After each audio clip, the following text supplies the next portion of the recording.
We really respect one another most when we fight against the current. We have monuments and plaques and all manner of rewards that we give each other, because suffering is the measurement by which we reward one another. And we say, well, it just seems so much more natural to just go with the flow. And you say, oh, that just seems lazy. I've seen those who go with the flow, and even though they are thriving, even though their life seems better now, you just wait.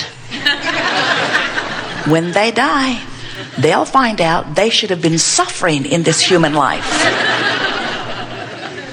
And we say, it is our promise to you that the flow has never been about struggle.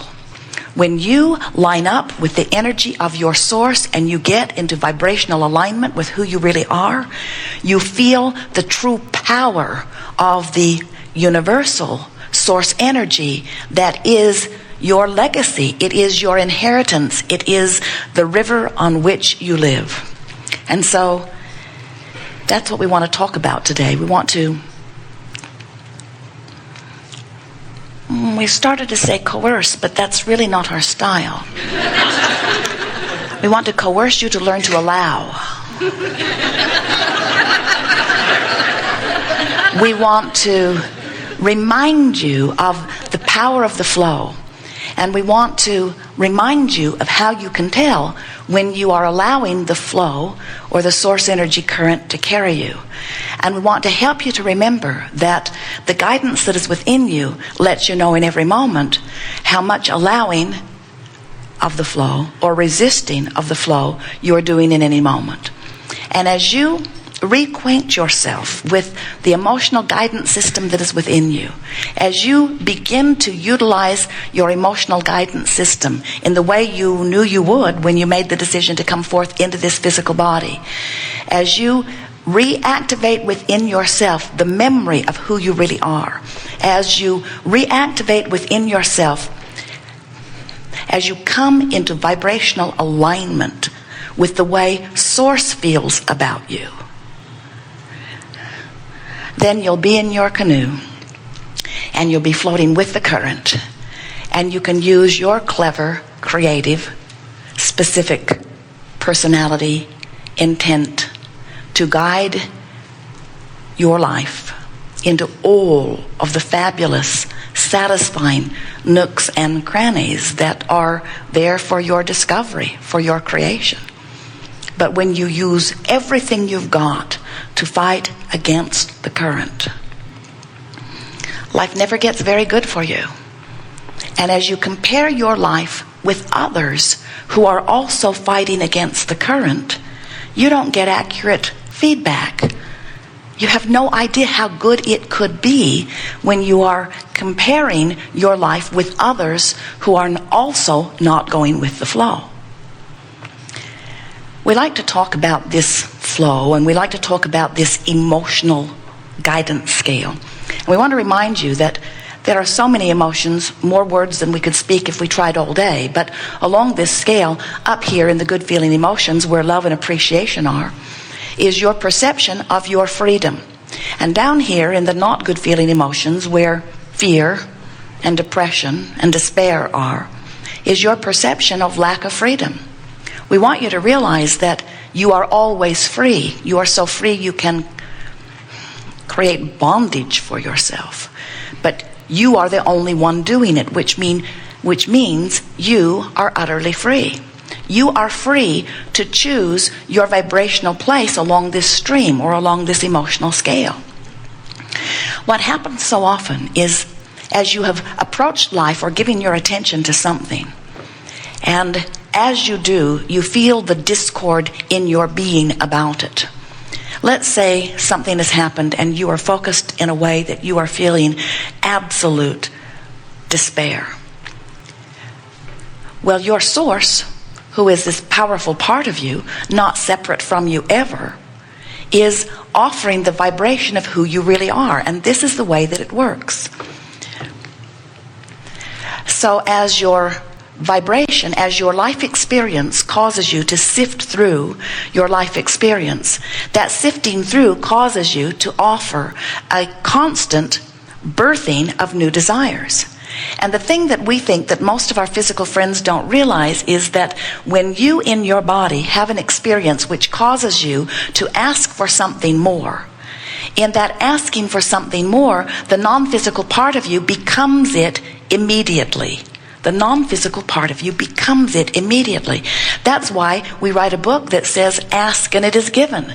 And we want to even add a further title to that. Not only when you ask, is it given, but when you ask, the non-physical part of you becomes it. The vibrational non-physical part of you becomes what you're asking for. So can you imagine, with all that life has... Please turn us down. Can you imagine? Oh, is that better? Give us something in between.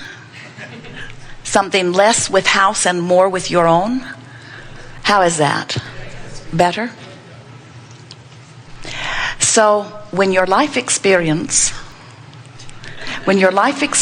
causes you to give birth to this new desire, the non-physical part of you becomes it. So can you imagine how much has been expressed by you into what we like to call this vibrational escrow?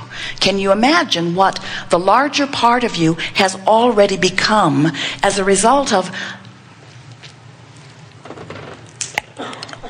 the reverberation? Is uncomfortable. If there is some way of just knocking it back a notch,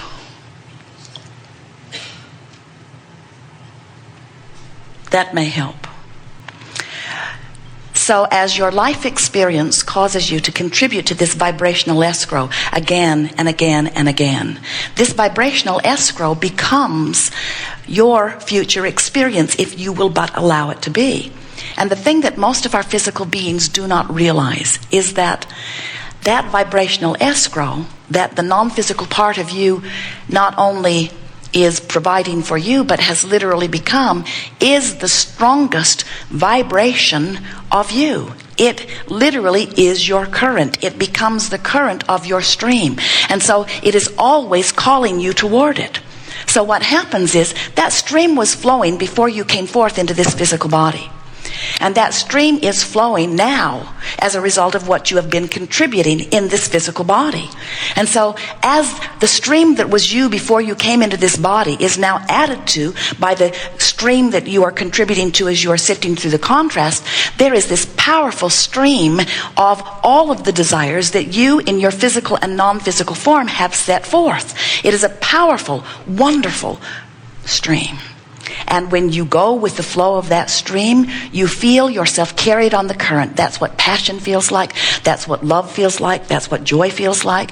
And when you focus in ways that do not allow you to go with the flow of the stream, you don't feel so good. That's what that resistance is. That's what frustration is. That's what overwhelmment is. That's what fear is. That's what despair is you're not letting yourself go with the flow. So now some will say, well, Abraham, it feels like my thoughts are thinking me. Or they'll even go further. They'll say, I believe that there is some evil force.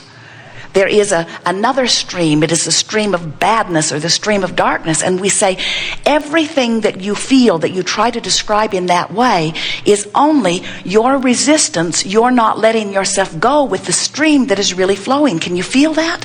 Can you feel how the stream was flowing before your birth, long before your birth into this physical body, and how you have contributed to the stream now? And can you feel how important it is for you to stay up to speed with the stream that is flowing?